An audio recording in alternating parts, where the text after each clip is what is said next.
The city skyline glittered beneath the pale light of dawn, its towers rising like monuments to ambition. Among them stood the tallest building of all, Reed Technologies headquarters. Every wall of polished glass reflected success, authority, and wealth. To millions, it represented innovation. To thousands of employees, it represented one man, Alexander Reed.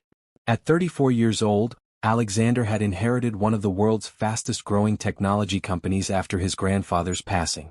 But unlike his warm-hearted grandfather, Alexander believed success belonged only to those strong enough to seize it. Kindness, in his opinion, was a weakness successful people could not afford. As the elevator carried him to the executive floor, silence filled the cabin. Even the executives accompanying him avoided making eye contact. The boardroom doors opened. 20 senior executives immediately stood. "Good morning, Mr. Reed." Alexander gave only a brief nod before taking his seat at the head of the massive walnut table. A large digital screen displayed disappointing numbers. "Our urban redevelopment division has exceeded the projected budget by 12%, the chief financial officer began carefully. "Several community preservation projects are slowing construction approvals." Alexander studied the figures without emotion. "Explain." The CFO swallowed. "One of the remaining obstacles is Riverside Library." "The old library?" "Yes, sir." "The acquisition isn't complete?" "No." "Why?" "The city council is receiving heavy public pressure. Historians, teachers, and local organizations are asking that it be preserved." Alexander leaned back. "Public emotion doesn't change business mathematics." "No, sir. The building occupies the exact location needed for our new headquarters." Another executive cleared his throat. "There may be reputational concerns." Alexander looked directly at him. "Our responsibility is to shareholders." The room fell silent. "We build the headquarters." No one argued. Everyone knew better. Meeting dismissed. Outside the boardroom, whispers immediately spread. "He didn't even hesitate." "He never does." "I heard his grandfather loved that library." "Not anymore." Alexander walked through the executive hallway without noticing, or caring, what people whispered behind him. To him, history existed only if it produced profit. Everything else was sentimental distraction. That evening, Alexander visited the enormous Reed family estate on the edge of the city. The mansion overlooked acres of perfectly maintained gardens. Every flower stood exactly where the landscapers had placed it. Every stone pathway had been measured. Every fountain worked flawlessly. Nothing existed without purpose. His mother, Eleanor Reed, sat in the sunroom overlooking the gardens. "You've been working too much." "I've been working enough." She smiled faintly. "You sound more like your grandfather every year." "I'll consider that a compliment." She looked toward an old oak tree growing near the garden wall. He would have disagreed. Alexander frowned. "My grandfather built an empire. He also built schools. He donated to hospitals. He funded museums. And libraries." Alexander glanced toward her. "Those projects never made money. They weren't supposed to. They made people dependent." His mother sighed softly. "No, Alexander. They made people hopeful." Alexander stood. "Hope doesn't increase quarterly earnings." Without another word he left the room. Behind him, Eleanor whispered quietly to herself. "One day life will teach you something numbers never can." Across the city, nearly 40 miles away, life looked very different. Small apartment buildings crowded narrow streets. Children played soccer beside cracked sidewalks. Old shops struggled to survive beneath faded signs. At the end of one quiet street stood Riverside Public Library. Unlike the glass towers downtown, the library carried history in every brick. Its wooden doors had welcomed generations of children. Its shelves held books older than many of the buildings surrounding it. Inside, 24-year-old Elena Morales carefully arranged returned books before opening hours. She moved with quiet confidence, greeting every visitor with the same warm smile. An elderly man entered carrying several heavy books. "You didn't have to bring these yourself, Mr. Collins." "I promised I'd finish them." She laughed. "You've been promising that for 3 months." "I finally kept my promise." Together they returned the books to their proper shelves. Moments later, a group of elementary school students rushed inside. "Miss Elena, did the new adventure books arrive?" "They did." She pointed toward a display table. "But only if everyone finishes today's reading challenge." The children cheered. Watching them run toward the bookshelves always made Elena smile. No matter how difficult life became, this place reminded her that hope could still exist quietly. That evening she returned to a modest apartment where her father, Miguel Morales, rested in a wheelchair near the window. A stroke the previous year had left one side of his body weak. Yet the kindness in his eyes remained unchanged. Long day. The usual. She placed groceries on the kitchen counter. We had another city inspector. Miguel looked up. The library again? She nodded. They're still trying to approve demolition. His expression fell. So many memories inside those walls. I know. She prepared dinner while speaking. The director says we may all lose our jobs before the end of the summer. Miguel noticed the worry she tried to hide. You've been carrying too much. I'm okay. You work mornings. She nodded. Evenings. Another nod. And still come home pretending you're not tired. She smiled weakly. Someone has to pay the bills. He reached for her hand. No. She looked at him. Someone has to remember they're more important than the bills. Silence settled between them. Finally he spoke the words she had heard since childhood. Never let hardship convince you that you're smaller than anyone else. She squeezed his hand. I won't. You promise? I promise. The following morning the library staff gathered nervously. Their director entered carrying an envelope. I have bad news. Everyone became silent. The city has approved one final inspection. Someone asked quietly. If they approve demolition, we'll close. No one spoke. Some employees lowered their heads. Others quietly wiped away tears. Elena looked around the room. This wasn't simply a workplace. It was people's second home. Their memories, their childhood, their future. She refused to believe it could disappear so easily. Late that afternoon, several luxury SUVs stopped outside the library. Employees exchanged nervous looks. They're here. Alexander Reed stepped from the first vehicle wearing a perfectly tailored charcoal suit. Behind him followed architects, lawyers, investors, and security personnel. The contrast between them and the aging library could not have been greater. Alexander surveyed the building. It needs to come down. The architect nodded. We can begin demolition within weeks. As they entered the lobby, Elena hurried down a staircase carrying several fragile archive boxes containing handwritten records over 100 years old. She rounded the corner and collided directly with Alexander. The boxes slipped from her hands. Hundreds of aged papers scattered across the marble floor. One folder struck Alexander's arm, knocking a cup of coffee onto the front of his expensive suit. The lobby froze. No one moved. Alexander slowly looked down at the dark stain spreading across his jacket. Then he looked at Elena. I'm so sorry. His expression remained cold. Do you have any idea how valuable this suit is? Elena lowered her eyes briefly before meeting his gaze again. No, sir. It costs more than you probably earn in months. The room grew painfully quiet. Several employees looked away. Alexander continued. People who can't even protect a piece of paper shouldn't be trusted with anything valuable. For a moment, Elena felt the familiar sting of humiliation. Then she remembered her father's words. Never let hardship convince you that you're smaller than anyone else. She took a slow breath. Her voice remained calm. Money can replace a coat, sir. She looked directly into his eyes. But respect is much harder to recover. Complete silence. No one in the building had ever spoken to Alexander Reed that way. His jaw tightened. Who is she? The library director answered nervously. One of our librarians. Alexander never looked away from Elena. Dismiss her. Every face in the lobby turned toward her. The director opened his mouth to respond. But before he could speak, an elderly voice echoed from the archive room. You'll be making a very expensive mistake. An old historian stepped forward, holding a fragile leather-bound register. He looked directly at Alexander. Because she's the only person in this building who knows where every original archive is stored. Alexander stared at the old man for a long moment. Then at Elena. For reasons he couldn't explain, he changed his decision. 1 week. The room remained silent. If she's as valuable as you claim? He turned toward Elena. She has exactly 1 week to prove it. Without another word, Alexander walked out of the library. Elena stood motionless among the scattered papers, unaware that this brief encounter had just begun a journey that would change both of their lives forever. The week Alexander Reed had granted Elena felt less like an opportunity and more like a trial. Every morning she entered Riverside Library knowing that one mistake could end her career. Yet despite the pressure, she refused to let fear control her. Her father's words echoed in her mind every day. Never let hardship convince you that you're smaller than anyone else. Instead of avoiding Alexander Reed after their confrontation, she focused entirely on her work. She organized fragile manuscripts that had not been touched in decades. She restored damaged records with careful hands.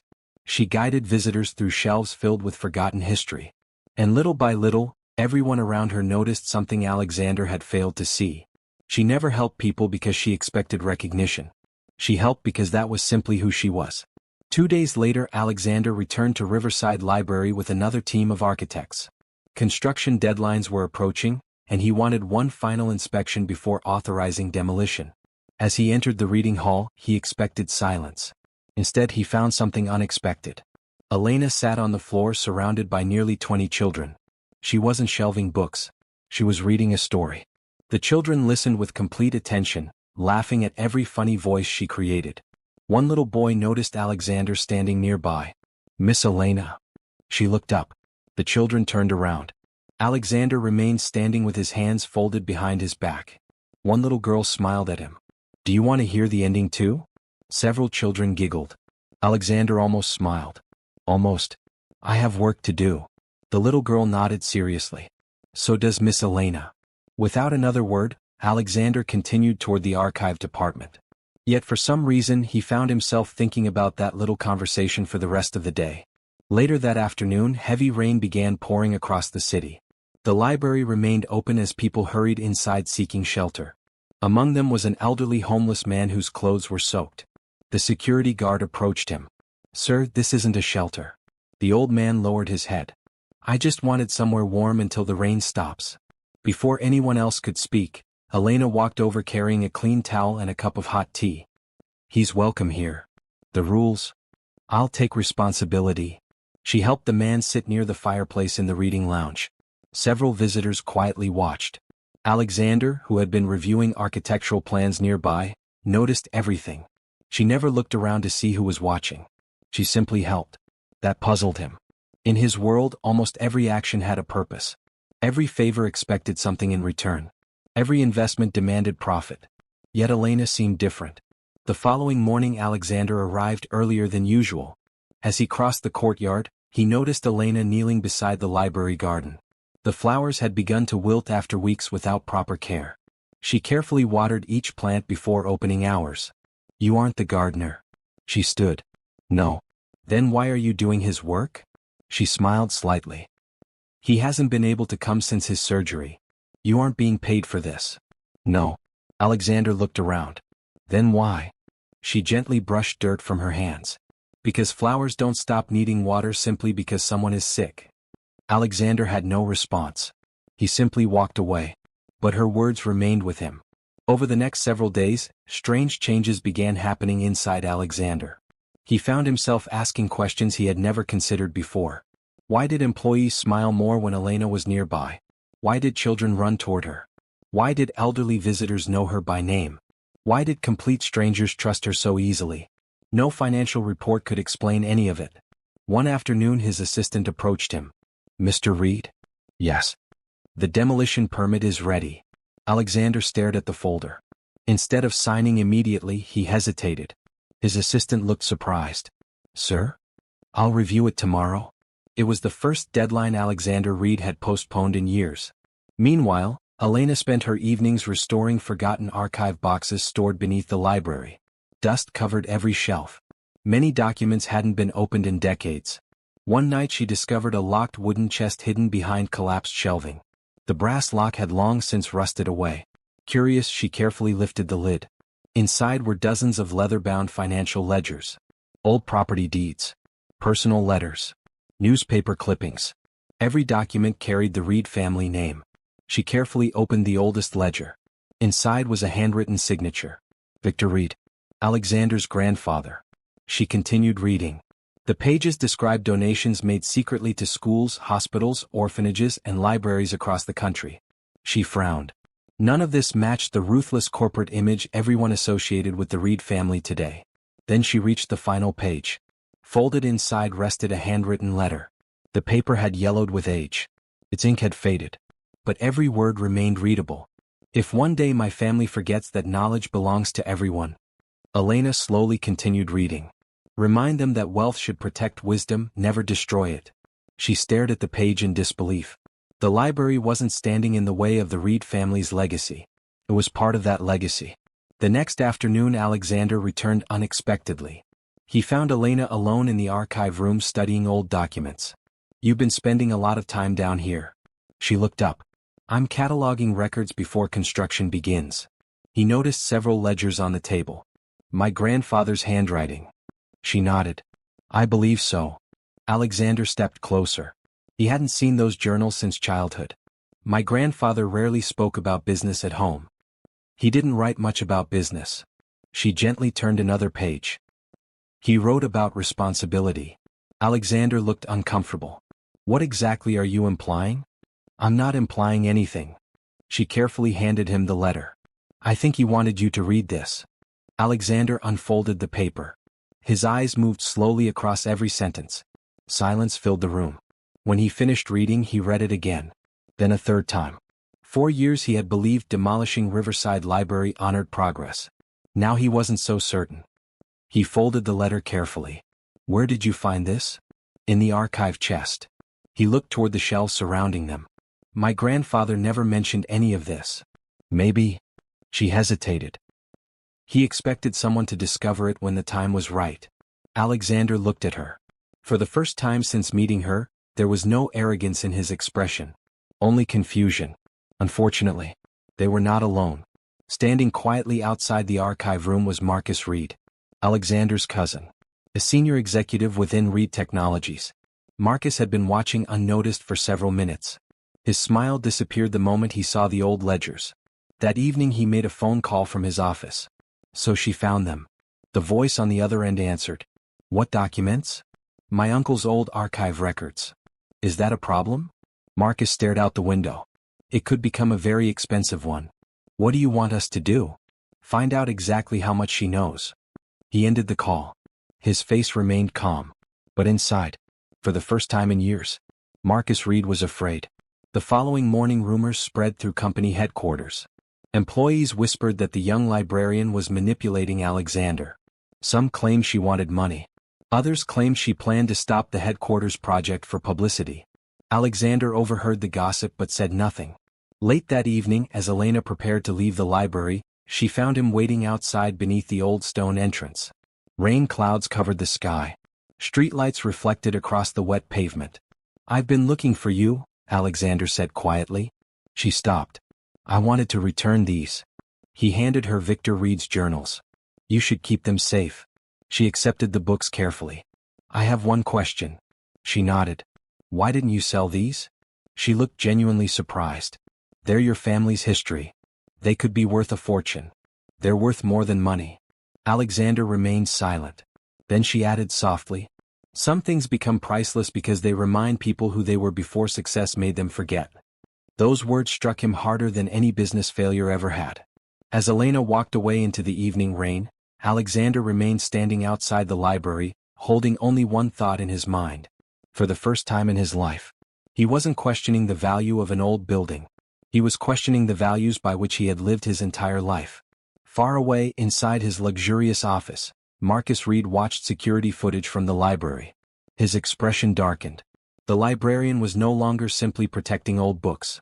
She was uncovering truths capable of changing the future of the Reed family, and exposing secrets that Marcus had spent years making sure no one would ever discover. The battle for Riverside Library had quietly become something far more dangerous. It was no longer about a building. It was about the truth buried within its walls. Alexander Reed barely slept that night. Victor Reed's handwritten letter lay open across his desk, illuminated by the soft glow of a single lamp. If one day my family forgets that knowledge belongs to everyone, remind them that wealth should protect wisdom, never destroy it. He had read those words at least 20 times. Every sentence challenged everything he believed. 4 years he had measured success by numbers, acquisitions, and profits. Yet his own grandfather, the man whose legacy he had spent his life trying to honor, had believed something entirely different. For the first time, Alexander wasn't certain he had been building the future his grandfather wanted. Across the city, Elena couldn't stop thinking either. She carefully placed Victor Reed's journals inside a secure cabinet in the library archive. The documents were too important to leave unprotected. As she locked the cabinet, Library Director Margaret Ellis approached. "You've looked worried all day. I found something that changes everything." Margaret listened quietly as Elena explained what she had discovered. When she finished, Margaret sat down slowly. "I always wondered why Victor Reed fought so hard to preserve this library." "You knew him?" "A little. He visited almost every month. He said libraries were the only places where a poor child and a rich child could begin on the same page." Elena smiled softly. "That sounds exactly like something he would write." Margaret nodded. "But if those records prove Riverside Library was legally protected by your grandfather's charitable trust?" She paused. "Someone ignored his wishes." The room became silent. Neither woman realized someone outside the archive room had overheard their conversation. Marcus Reed. Marcus returned to corporate headquarters furious. Inside his private office, he slammed the door shut. His assistant looked startled. "Sir? Leave us." The assistant immediately disappeared. Marcus dialed a private number. "They found Victor's journals." The voice answered nervously. "How much do they know?" "Enough." "What now?" Marcus stared out at the skyline. "Destroy their credibility before they destroy ours." The following morning, every major newspaper carried the same headline. Local librarian attempts to block billion-dollar development. Television reporters camped outside Riverside Library. Social media exploded with rumors. Some called Elena a hero. Others called her an opportunist. Several articles falsely claimed she was demanding millions from Reed Technologies to stop construction. Inside the library, reporters crowded the entrance. "Miss Morales, did you blackmail Alexander Reed? Are you involved in a relationship with the CEO? Are the journals authentic?" Elena ignored every question. She simply walked inside. But the damage had already begun. Alexander watched the news from his office. His expression hardened. "Who leaked this?" No one answered. His legal advisor finally spoke. The information could only have come from inside the company. Alexander immediately thought of one person. Marcus. Later that afternoon, Alexander drove alone to Riverside Library. For the first time in years, he arrived without assistants, lawyers, or security. He found Elena organizing books exactly as she had every other day. She looked exhausted. "I'm sorry." She looked up. "For what?" "For not protecting you." She smiled sadly. "You didn't create the rumors." "No. But someone close to me did." He hesitated before continuing. "My cousin." Elena wasn't surprised. "I thought so." Alexander lowered his eyes. "I've spent years trusting the wrong people." She answered quietly. "Sometimes the hardest betrayal comes from the people we never think to question." Before Alexander could reply, Margaret hurried toward them. "Alexander." "What happened?" Margaret handed him several newly discovered documents. "We found another ledger." Alexander opened it. Inside were payment records, large transfers, property purchases, hidden accounts. Every signature belonged to Marcus Reed. The final page listed shell companies that had quietly acquired valuable land, including properties originally donated through Victor Reed's charitable foundation. Alexander stared in disbelief. Marcus hadn't simply ignored his grandfather's wishes. He had been stealing from them. Within hours, Alexander called an emergency board meeting. Every senior executive gathered inside Reed Technologies headquarters.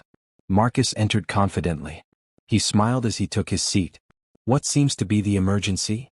Alexander remained standing. "You've been using shell companies to acquire charitable property." Marcus laughed. "That's a serious accusation."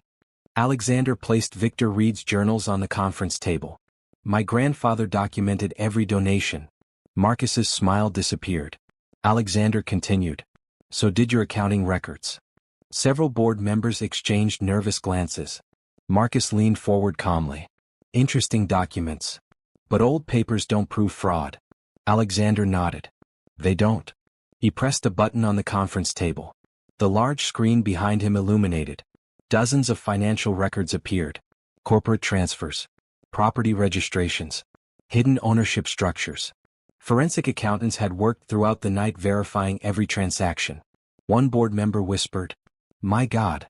Alexander looked directly at Marcus. "You transferred foundation property into companies secretly owned by you." Marcus remained silent. "You diverted charitable funds." Silence. You forged board approvals. Still silence. Finally Marcus stood. I protected this company. Alexander shook his head. No. You protected yourself. Marcus's confidence finally cracked. You have no idea what it takes to build an empire. Alexander answered calmly. My grandfather did. And he chose integrity. You chose greed. The board chairman slowly stood. Mr. Marcus Reed. He removed his glasses. Is there any explanation for these documents? Marcus looked around the room. No one defended him. Not one person. He understood. It was over. Without another word, security entered. The board voted unanimously to remove Marcus from every corporate position pending criminal investigation. As security escorted him away, Marcus turned toward Alexander. You'll regret choosing sentiment over business. Alexander answered without anger. No. I regret waiting this long to choose what was right.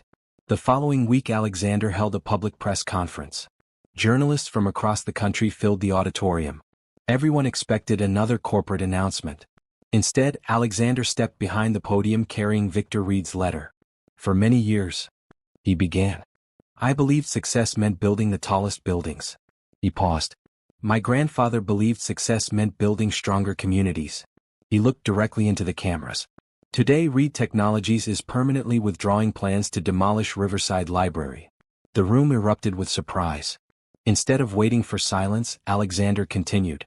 We will restore the library, expand it, and establish the Victor Reed National Literacy Foundation to preserve historic libraries across the country. The audience burst into applause. Many reporters lowered their cameras simply to clap. Weeks later Riverside Library looked different. Construction crews weren't tearing it down. They were restoring it. Broken windows had been replaced. Historic stonework had been repaired. Children once again filled every reading room. Alexander visited almost every weekend. Not as a businessman. As a volunteer. One afternoon he found Elena arranging books beneath the large oak tree outside the library. You've become difficult to schedule. She laughed. I've been busy. So have I. They walked quietly through the garden. Birds sang overhead. Children played nearby with newly donated books. Alexander finally stopped walking. I spent my entire life believing people respected me because I had power. Elena looked at him. And now? He smiled. I've learned there's a difference between being admired and being trusted. She nodded. My father used to say trust is earned one decision at a time. Alexander took a slow breath. You changed my life. She shook her head gently. No. You chose to change. He smiled. Maybe. But you reminded me who I wanted to become. For several moments neither of them spoke. Finally Alexander looked toward the restored library.